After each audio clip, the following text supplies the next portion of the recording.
의해 성전이 재건됩니다. 정말 놀라운 하나님의 은혜죠. 스가랴 선지자가 말한 것처럼 이건 힘으로 된 것도 아니고 능력으로 된 것도 아니고 오직 하나님의 영, 바로 성령으로 된 겁니다. 자, 그런데 성전은 아주 잘 지어졌는데 그런데 성벽은 제대로 갖추지를 못했어요. 성벽이라고 하면은 예루살렘 성을 둘러싼 그 성벽 있죠. 성벽 사이사이에는 성문도 있고요. 근데 이거를 제대로 갖출 여력이 없습니다. 성전을 지은 것만 해도 진짜 잘한 거예요. 20년 동안 얼마나 힘들었습니까? 그래서 성전을 지은 것까지는 잘했지만 그런데 성벽까지는요 여력이 안 돼요. 자, 그리고 성전을 건축할 때 5만 명이 와서 이렇게 힘을 쓰고 했는데 그래도 20년 동안 그렇게 하고 예루살렘에만 그대로 있을 수는 없잖아요. 다 고향이 따로 있어요. 물론 예루살렘 출신의 유대인들도 있겠지만 다른 지역의 출신 사람들도 있죠. 그럼 당연히 그들도 이제는 고향에 가서 가축도 키우고 또 농사도 짓고 해야 먹고 살 수 있으니까. 그러니까 그들은 또 가 있고 그러면 남아있는 사람 가지고 성벽을 제대로 쌓을 수가 없는 겁니다. 자, 그런데 여러분 신기한 거는 자, 성벽이 제대로 없는데 어떻게 보면 그대로 노출되어 있는데도요 저 적들이 나쁜 사람들이 성전을 무너뜨리지는 못했다는 사실입니다. 옛날에는 전쟁을 했다 그러면 상대방 나라의 신전을 파괴하는 게 그들의 사명이에요. 왜냐하면 우리의 신이 저 적들의 신을 싸워 이겼다 이런 의미로 신전도 파괴하고 그 다음에 거기 있는 신들, 우상들이죠. 그런 것들도 가지고 와요. 그래서 자기들의 신전에다가 딱 갖다 놔요. 그러니까 우리 신이 이 다른 신을 이겼다 해가지고 전시를 하는 겁니다. 성경에 보니까 블레셋이 이스라엘하고 전쟁을 해서 이긴 적이 있어요. 그때도요 블레셋이 이스라엘의 그 법궤, 하나님의 그 임재라고 얘기하는 그 법궤를 빼앗아 갔습니다. 그래가지고 자기들의 신전에다가 둔 거예요. 그러고는 야, 우리의 다곤 신께서 저 이스라엘의 하나님을 이겼다고. 물론 하나님이 힘이 없어서가 아니라 이스라엘 백성들이 죄를 지어서 그런 거거든요.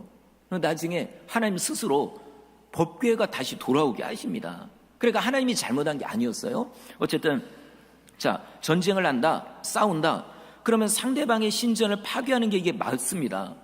그러면 주변 나라가 이스라엘의 성전, 예루살렘에 있는 성전을 부셔야 되는데 그걸 못하는 거예요. 그렇다고 예루살렘에 유대인들이 많이 사는 것도 아니고 그들이 무기를 엄청난 강력한 걸 가지고 있는 것도 아니고 근데도 접근을 못하는 거예요. 말씀을 준비하다 보니까 그 분명한 이유가 있습니다. 이게 어디 나오냐면 스가랴서에 나옵니다. 스가랴는 지난주에 말씀드린 그 스가랴 선지자예요. 환상을 통해 하나님의 말씀을 받았죠. 그때 두 명의 지도자 있잖아요. 여호수아하고 스룹바벨. 성전을 짓다가 중단돼 가지고 완전히 낙심하고 좌절하고 있었습니다. 16년 동안. 그때 스가랴 선지자가 환상을 통해 위로의 말씀을 받은 거예요. 그래서 여호수아도 위로해주고 그 다음에 스룹바벨 총독도 위로해줘가지고 다시 그들이 힘을 내가지고 성전을 건축할 수 있었던 거죠. 그런데 오늘 말씀을 준비하다 보니까 하나님이요 그때만 그들을 도와주신 게 아니라 앞으로도 내가 이 성전을 내가 지켜주겠다라고 약속을 해주신 거였어요.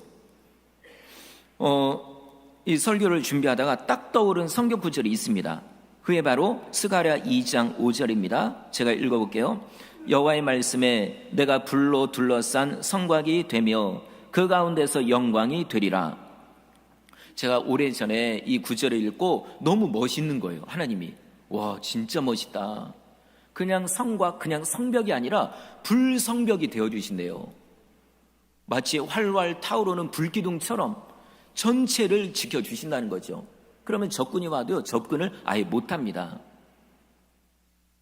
그래서 이거 되게 멋진 구절이다라고 생각했었는데 지금 보니까 그게 그냥 하신 말이 아니었던 거예요. 실제예요. 그거는 너희들이 성전을 짓는 거 진짜 잘했다. 너희들이 하는 역할은 거기까지다. 너희들이 비록 인원수도 적고 여력이 없어서 성벽까지는 제대로 못 갖추어도 상관없다. 내가 불성곽이 되고 내가 불성벽이 되어서 너희들을 지켜줄 테니까. 바로 이 말씀이었던 거예요. 그래서 하나님이 무려 70년 정도를 지켜주신 겁니다. 와, 정말 하나님은 얼마나 위대하시고 얼마나 사랑이 많고 우리의 형편을 얼마나 잘 아는 분인지 몰라요. 성도 여러분, 이 말씀을 통해 위로받으시기를 바랍니다. 하나님은 여러분의 형편을 잘 알고 계십니다. 내가 최선을 다해 하나님을 섬기는 거 다 알고 계세요. 하나님이 나에게 많은 거, 큰 거, 그거 요구하는 게 아니에요. 우리가 할 수 있는 한 그 정도까지 최선을 다하면 되는 거예요. 그럼 하나님이 나머지는 책임져 주십니다. 이 예루살렘도 성전은 건축했지만 성벽을 건축을 제대로 못하는 거 하나님이 다 알고 계시니까 그래서 미리 말씀을 한 거예요. 걱정하지 말아라. 내가 성전 지켜주겠다. 예루살렘 그 성곽도 내가 지켜주겠다. 정말 그 약속을 70년 동안 지켜주신 겁니다. 자, 그러니 우리가 해야 될 일은 뭘까요? 하나님을 위해 하나님이 기뻐하시는 일을 우리가 열심히 감당하는 거예요. 어차피 이번 연도 목표는 무너진 제단을 수축하는 거, 예배를 회복하고 교회를 회복하는 거죠. 그럼 내가 이 일을요 나도 열심히 하는 거예요. 예배를 회복하고 그 다음에 교회에 우리가 교회를 위해서 어떤 일을 할까 이 생각을 하며 교회를 세워가고 성도를 세워가고 그러면 하나님이요 우리도 세워주십니다. 내 가정도 내게 필요한 것들 내가 원하는 것들 하나님이 알아서 다 세워주시고 지켜주시고 보호해 주시는 거죠. 자, 그동안 하나님께서 성전을 지켜주셨어요. 그런데 이제 때가 되었습니다. 어떤 때냐면 제대로 된 성벽을 건축할 때가 된 거예요. 그래서 이 일을 위해서 하나님이 특별한 사람을 예비하십니다. 그게 바로 우리가 오늘부터 살펴볼 느헤미야 총독이에요. 70년 전에 성전을 세울 때는 하나님이 스룹바벨 총독을 사용하셨고요. 이제 성벽을 건축하기 위해서는 느헤미야 총독을 사용하시는 겁니다. 당시 느헤미야는 총독이 아니었어요. 이스라엘로 와야 총독이 되는 거죠. 그게 아니고 바산 나라의 술 맡은 관원으로 있었습니다. 우리가 생각할 때 술 맡은 관원, 술 관리하는 사람인가? 그 정도가 아닙니다. 아주 높은 사람이에요. 왕이 음식을 이렇게 먹잖아요. 술을 마시거나 그러면은 이거를 미리 확인하는 사람이에요. 왜냐하면 옛날에는 왕을 죽이려고 하는 사람이 많았거든요. 예. 왕을 죽이는 방법 중에 하나가 뭐냐면 왕이 먹는 음식이나 술에다가 음료에다가 독을 타는 거예요. 몰래. 그럼 왕이 딱 먹고 꽥 죽으면 그런 거죠. 그래가지고 음식에다 독을 탈 수 있기 때문에 이거를 미리 확인하는 사람이 바로 술 맡은 관원 그리고 떡 맡은 관원입니다. 관원장이라고 해도 상관없고요. 자, 그런데요 또 이런 경우도 있어요.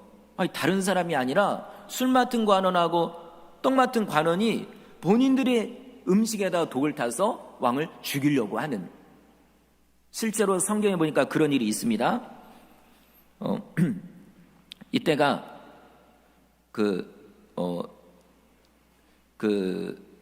에스더의 남편 아하수에로가 왕으로 있을 때예요.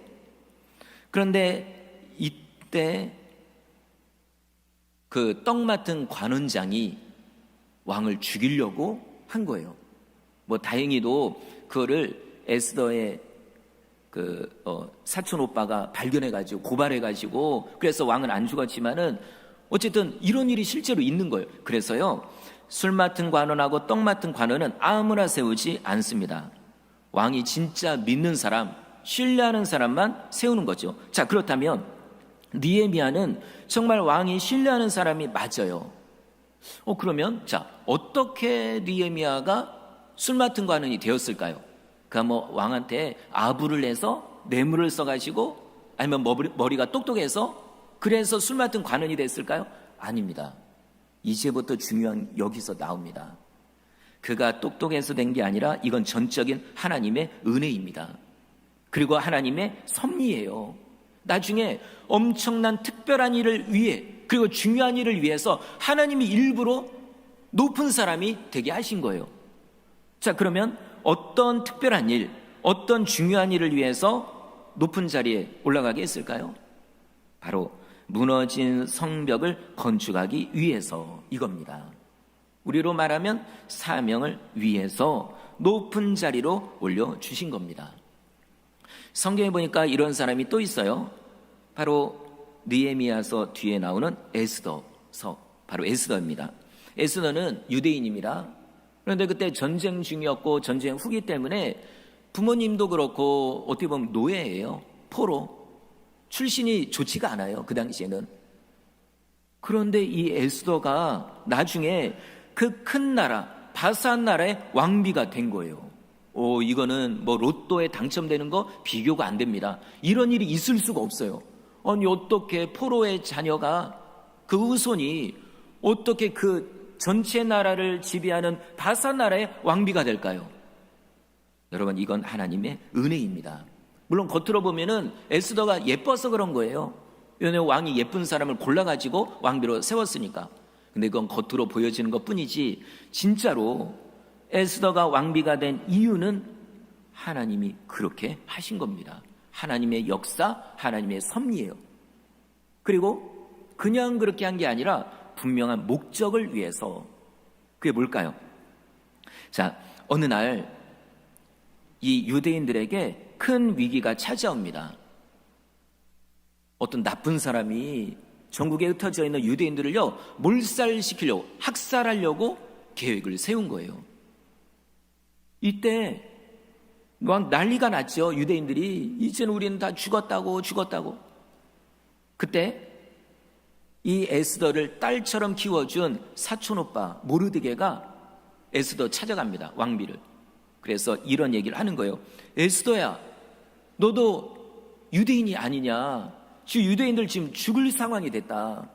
뭐 너는 왕비라고 해서 너는 죽음을 모면하리라 생각하느냐? 절대로 아니다.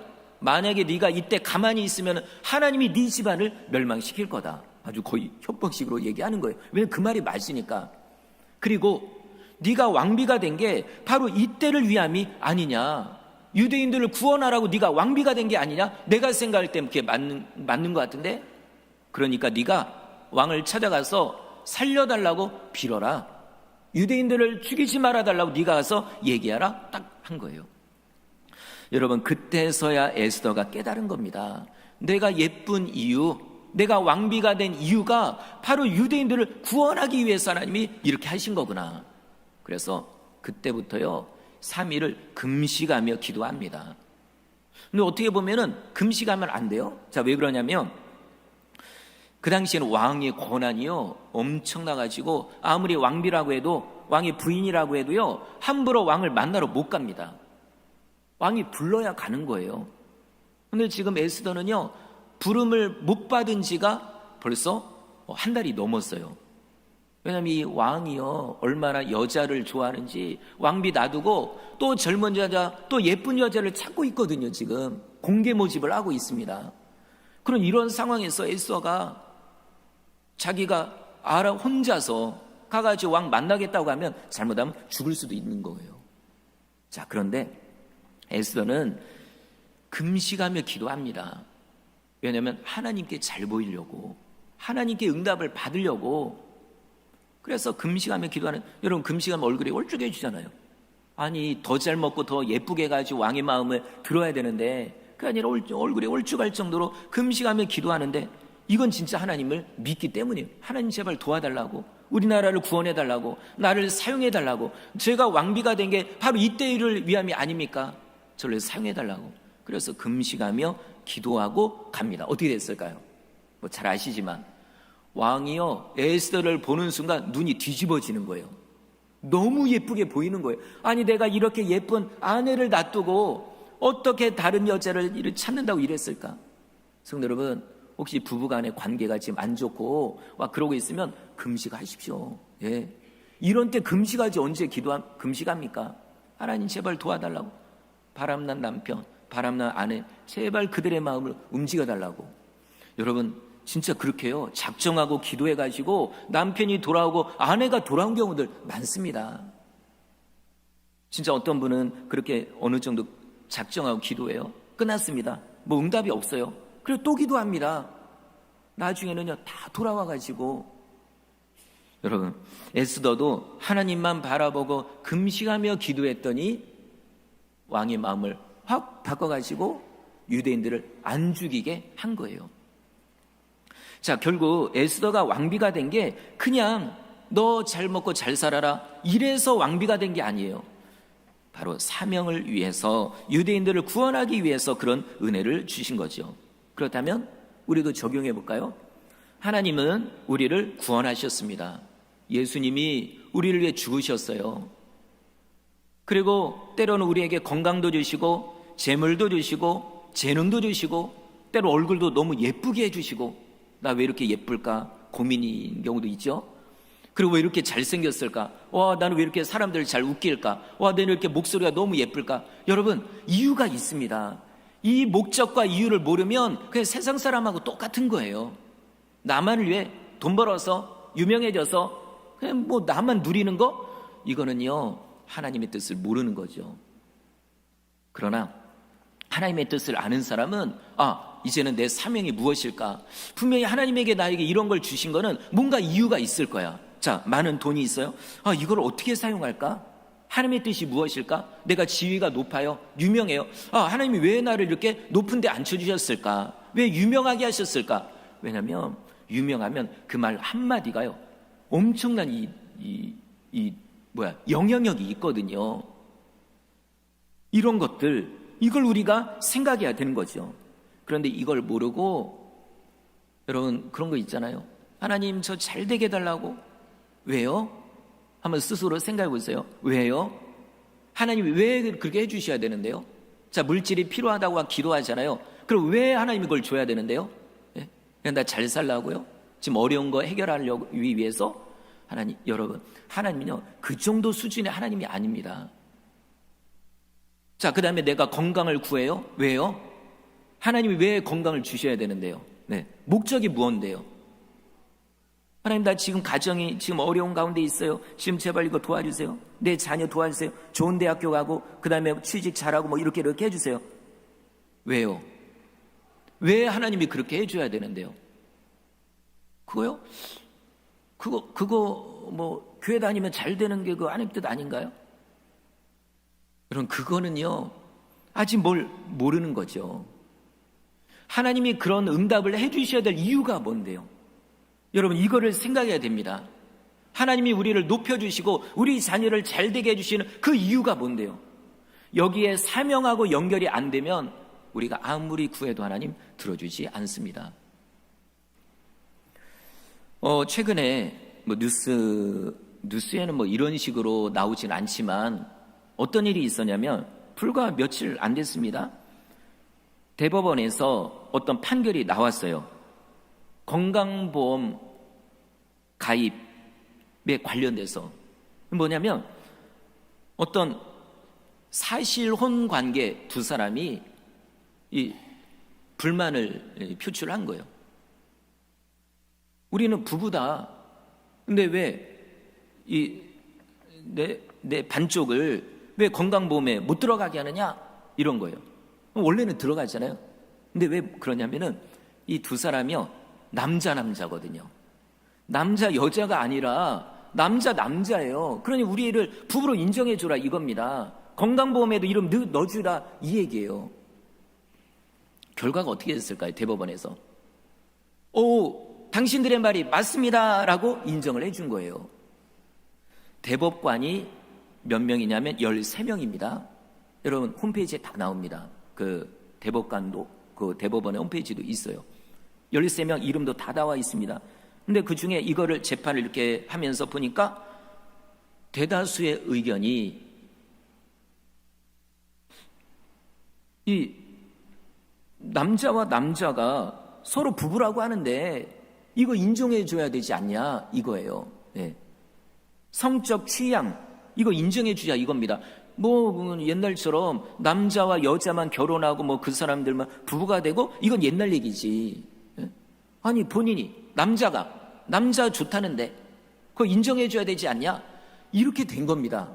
그래가지고 대다수가 그들 편을 들어준 거예요. 그 중에 4명만이, 이름도 다 나오더라고요. 보니까 4명만이 아니라고, 어떻게 남자와 여자가 부부지 남자와 남자가 어떻게 부부냐고. 여러분 그분들이요, 제가 볼 때 하나님 믿는 분들 같아요. 자, 그러면 이거를 아니라고, 남자가 남자 좋아하고 여자가 여자 결혼해도 된다라고 말하는 사람들이 기독교인이 없을까요? 제가 볼 땐 그 중에도 기독교인이 있을지도 몰라요. 그러면 여러분, 하나님이 그렇게 하라고 대법관 시켜주신 건가요? 그렇게 높은 자리까지 하나님이 높여주신 건가요? 이거는 말이 안 되는 겁니다. 하나님이 본인들을 높여주신 이유를 모르는 거예요. 하나님을 아예 모르고 예수님을 아예 모르는 사람이 그러면 우리는 이해가 돼요. 모르니까, 성경을 모르니까. 그런데 하나님을 알면서도, 예수님을 알면서도, 하나님의 말씀을 알면서도 그렇게 해놨다는 건, 이거는 진짜로 사명이 무엇인지를 모르는 거죠. 나중에는요, 이제 이런 식으로 이제는 나라가 그렇게 가게 될 거예요. 그럼 저도 이렇게 설교했다가는 그 다음 주에 저 못 봅니다. 성도 여러분, 감옥에 가 있거나 그런 거예요. 혹시 몰라요, 여기 계신 분들이 오늘 설교 듣고 고발할지도 모르겠는데, 여러분 이런 일이 지금 일어나고 있습니다. 그럼 한번 생각해 보십시오. 자, 하나님의 나를 높여주시고 이런 뭐 판사가 되고 변호사 되고 검사가 되고 의사가 되고 정치계에서 이렇게 높은 사람 해주신다면 왜 그렇게 해주신 걸까요? 그럼 아마 여러분이 그걸 원할 거 아니에요? 내 자녀가 그렇게 해달라고, 높은 자리에 올라가게 해달라고, 잘 되게 해달라고, 돈 벌게 해달라고. 그럼 그 이유가 뭔데요?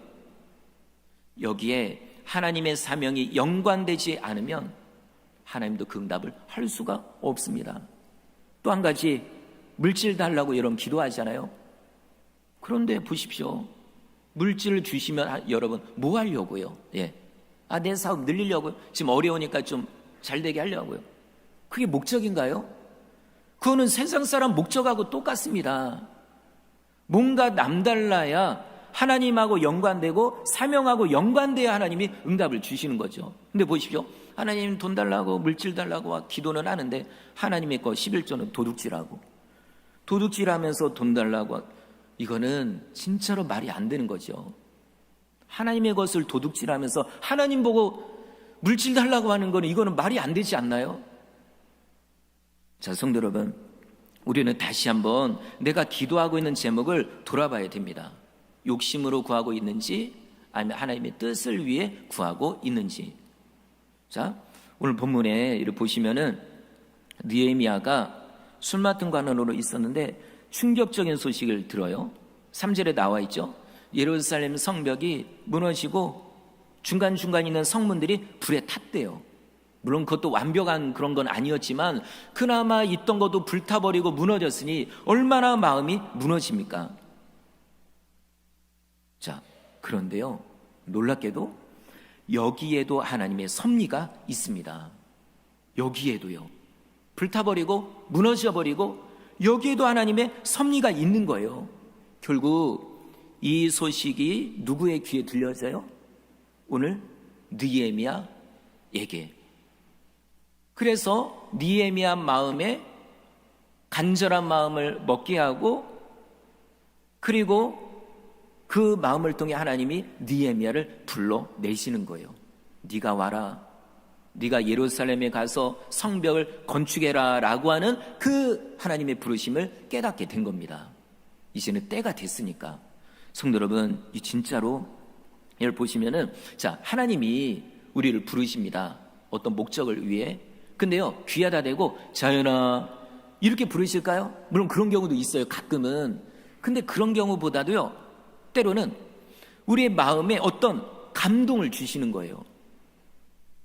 예를 들어 아프리카나 어떤 어려운 나라 소식을 딱 들으면서 마음이요, 자꾸만 거기에 가는 거예요. 너무 불쌍한 생각이 들고, 안 되겠다, 내가 가야 되겠다.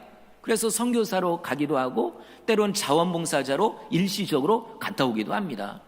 또 어떤 경우는 아픈 분들만 있으면 자꾸만 마음이 자꾸 가요. 그리고 부모님이 없는 고아들을 보면 또 마음이 가는 분도 있고, 또 어떤 분들은 어르신들만 보면 이상하게 불쌍한 마음이 들어요. 그래서 내가 도와드리고 싶고, 이게 바로 하나님의 부르심이에요. 그 부르심에 우리가 순종하면 되는 겁니다. 이게 다 똑같지가 않아요. 그리고 또 이런 경우도 있어요. 우리는 보통 좋은 일이 생기면 그건 하나님의 섭리라고 생각하죠. 네, 맞습니다. 그것도 하나님의 섭리죠. 근데 반대의 경우도 있어요. 안 좋은 일이 생겼는데 이것도 하나님의 섭리일 수 있다는 거죠. 우리는 보통 그러잖아요. 안 좋은 일이 생기면 이 마귀의 역사구나, 마귀야 물러가라, 막 이렇게. 그런데 그렇게도 해도 되지만은 그 뒤를 한번 더 우리의 어떤 영적인 눈을 떠서 한번 보십시오. 그것조차 하나님의 섭리입니다. 예를 들어 어떤 분은 사업이 잘 되다가 갑자기 망하는 경우가 있어요. 물론 내가 죄 짓고 잘못하고 불순종하고 뭐 11조 떼먹고 이래서 그러면은 할 말이 없죠. 근데 그게 아니라 나는 나름대로 최선을 다하고 있거든요. 근데 왜 이런 일이 생겼을까? 여러분 원망하지 마십시오. 오히려 그 안 좋은 일을 통해 하나님이요 엄청난 더 큰 일을 이루기 위한 하나의 과정인 겁니다. 발명왕 에스더 아시잖아요? 에스더 정말 많은 걸 발명한 유명한 사람이에요. 그런데 어느 날은 연구소에 불이 났어요. 연구소에요 지금까지 쌓았던 그 모든 그 연구들이 거기 다 있거든요. 얼마나 불이 크게 났는지 그냥 활활 타오르는 거예요. 이때 사람들이 에디슨을 보는 거예요. 그랬더니 에디슨이요 갑자기 뭐 막 날뛰거나 이런 게 아니라 허허 그러면서요 의자를 두고 딱 앉아가지고 불구경을 하는 거예요. 그래서 아들 시켜가지고 야 할머니 빨리 오시라고, 어머니 빨리 오시라고 해라. 부인. 그러서는 야 이 좋은 불구경을 어디서 보냐, 빨리 오라고 하라. 그래서 사람들이 야 미쳤구나, 그동안 연구했던 게 불타버리니까 미쳤구나 생각했거든요. 근데 에디슨은 미친 게 아닙니다. 오히려 뭐라고 얘기하냐면, 여러분 저는 이 화재를 통해 큰 가치를 얻었다고, 저에게 유익이 됐다고, 그동안에 제가 실패하고 이랬던 거 이거 다 덮어버리고 잿더미가 되게 한 다음에 이제 새로운 일을 하라고 하는 하나님의 뜻이라고 저는 믿는다고. 진짜 여러분 대단하잖아요. 그로부터 3주인가요? 바로 그 유명한 측음기를 발명을 한 겁니다. 우리의 모든 음향, 모든 녹음하는 거, 녹화하는 이런 모든 것의 원조가 그때 만들어진 거예요. 자, 그리고 어떤 분은 배가 갑자기 아파가지고 병원에 갔어요. 하나님 너무 아프면요 진짜 그래요. 하나님 왜 제가 배가 아파야 되냐고. 근데요 배가 아파가지고 병원에 가서 검사를 해보니까 다른 부위에 더 큰 게 있는 거예요. 문제가. 만약에 배가 안 아팠으면 이 병이 있다는 것도 몰랐을 거예요. 근데 거기서 빨리 발견하게 되고 빨리 치료를 받아서 빨리 회복이 된 거예요. 만약에 배가 안 아팠으면 병이 더 커져가지고 나중에 치료도 못 받는 상황. 자, 그래서 여러분 이걸 가리켜 전화위복이라고 합니다. 그래서 좋은 일이 있을 때도 하나님 감사합니다. 자, 뭐 사업이 잘 됐네요. 와, 이렇게 갑자기 뭐 정말 좋은 일이 생겼네요. 하나님의 뜻이 무엇일까요? 이렇게 기도해 봐야 되고요. 안 좋은 일이 생겼어도 이게 하나님 무슨 뜻일까요? 하나님 나에게 원하는 게 무엇일까요? 혹시 제가 그동안에 잘못한 게 있나요? 아니면 내가 앞으로 뭘 더 하기를 원하나요? 라고 하면서 여쭤보는 거예요. 그런 사람은요 뭘 해도 됩니다. 그런 사람에게 하나님이 더 큰 복을 내려주시는 거죠. 자, 느헤미야가 성벽이 무너졌다는 소식을 듣고 금식하며 기도합니다. 우리 4절 읽겠습니다. 4절 시작. 앉아서 울고 수일 동안 슬퍼하며 하늘의 하나님 앞에 금식하며 기도하여. 아멘. 금식 기도는요 진짜로 유익합니다. 혹시 금식 기도 해보셨나요? 글쎄요 몇십 년 전에 한번 해본 것 같은데, 그러면은 그동안에 어려움이 없으셔서 그런 걸 수도 있죠. 근데 금식 기도 해보십시오. 왜냐하면 금식하며 기도하면 하나님께 집중할 수 있거든요. 진짜로 하나님께 집중합니다. 그럼 그만큼 하나님의 응답도 어떻게 보면 더 잘 받을 수 있는 거예요. 설령 내가 원하는 대로 응답을 안 받아도 그것조차 하나님의 응답입니다. 느헤미야도 금식하며 기도합니다. 그러다가 하나님의 사명을 발견합니다. 하나님의 부르심을요. 성벽이 무너진 이유, 불탄 이유가 나로 하여금 거기 가서 다시 건축하라고 하는 하나님의 뜻이구나, 이거를 알게 된 겁니다. 부르심의 목적, 사명을 알게 된 거죠. 자, 그래서 느헤미야가 금식하며 기도하는데 그 중에 중요한 부분 4가지를 간단하게 말씀드리고 마치겠습니다. 첫째, 느헤미야는 하나님을 믿고 기도합니다. 우리 5절 읽겠습니다. 5절 시작. 이르되 하늘의 하나님 여호와 크고 두려우신 하나님이여, 주를 사랑하고 주의 계명을 지키는 자에게 언약을 지키시며 긍휼을 베푸시는 주여 간구하나이다. 아멘. 느헤미야가 믿는 하나님은 크고 두려우신 하나님, 이게 하나님을 경외한다는 증거죠. 그리고 약속을 반드시 지키시는 하나님, 이거예요. 다만 조건이 있습니다. 하나님의 무작정 아무에게나 모두에게나 약속 지키는 게 아닙니다. 자, 다시 5절 중간 보십시오. 주의 계명을 지키는 자에게 언약을 지키시며, 그리고 또 그 앞에 주를 사랑하는 자에게 언약을 지키십니다. 그러니까 그거예요. 하나님이 왜 나한테 이런 응답 안 주시냐고, 왜 약속 안 지키냐고, 이러기 전에 여러분이 하나님이 약속을 지켜왔는지를 한번 돌아보십시오. 하나님께 예배 작정했어요. 자, 예배 생활 잘했나요? 헌금 작정했어요. 잘했나요? 충성하겠다고 맹세했는데 그거 잘했나요? 내 자신을 먼저 돌아보는 거죠. 그럼 두 번째, 느헤미야는 회개하며 기도합니다. 그 6절 중간에 보면 우리 이스라엘 자손이 주께 범죄한 죄들을 자복하오니, 6절 뒷부분 나와 내 아버지의 집이 범죄하여, 7절 주를 향하여 크게 악을 행하였나이다. 계명과 율례와 규례를 지키지 않았나이다. 그러니까 내 죄뿐만 아니라 내 조상들의 죄, 그리고 나와 같은 유대인들의 죄를요 합쳐가지고 기도하는 거예요. 하나님, 진짜 우리가 죽을 죄를 지었습니다. 지난주에도 말씀드린 거예요. 가정이 회복되기 원하면 내 가족의 죄를 대신해서 회개하고, 교회가 잘 되기를 바라면 교회의 성도들을 대신해서 회개하며 기도하고, 나라가 회복되기 원하면 나라의 잘못과 죄들을 생각하며 회개하며 기도하고, 회개가 있어야 회복이 되는 거죠. 그 다음 세 번째, 느헤미야는 약속의 말씀을 붙잡고 기도합니다. 그 8절과 9절을 보면은 아주 옛날에 하나님이 모세에게 했던 그 약속을 언급을 하는 거예요. 하나님, 옛날에요 그러셨잖아요. 너희가 죄를 지으면 내가 너희를 여러 날에 흩어버릴 것이다.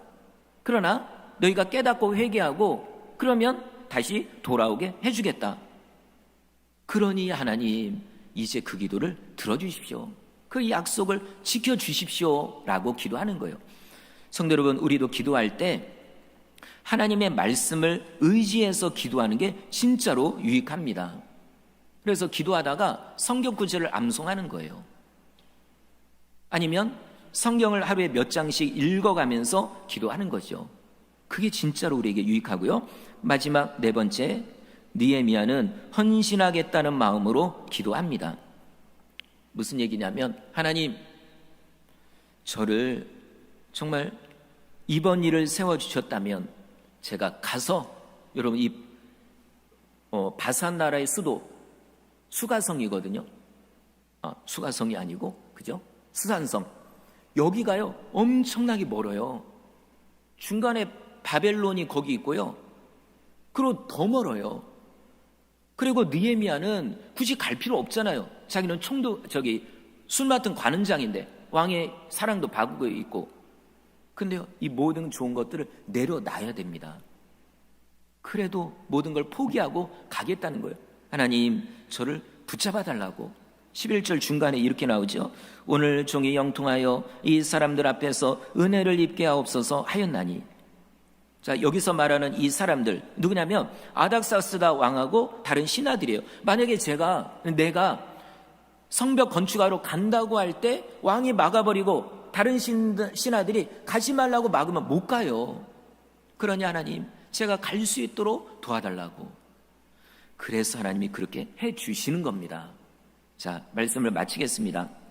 우리도요, 하나님 제발 이런 거 해달라고, 이런 복 달라고, 저런 복 달라고, 이거 구하기 전에 내가 하나님께 뭘 하겠다는 기도를 해보십시오. 예배 생활 잘하겠습니다. 하나님께 더 기도하겠습니다. 말씀에 순종하겠습니다. 전도하겠습니다. 세상의 빛과 소금의 역할을 하겠습니다. 이런 마음으로 기도하면 그 기도를 하나님이 더 잘 들어주시는 거죠. 사명을 위한 기도를 하나님이 기뻐하십니다. 그래서 다시 한번 사명을 생각하고 하나님을 위해 최선을 다해 충성하는 여러분 되시기를 주의 이름으로 축원합니다.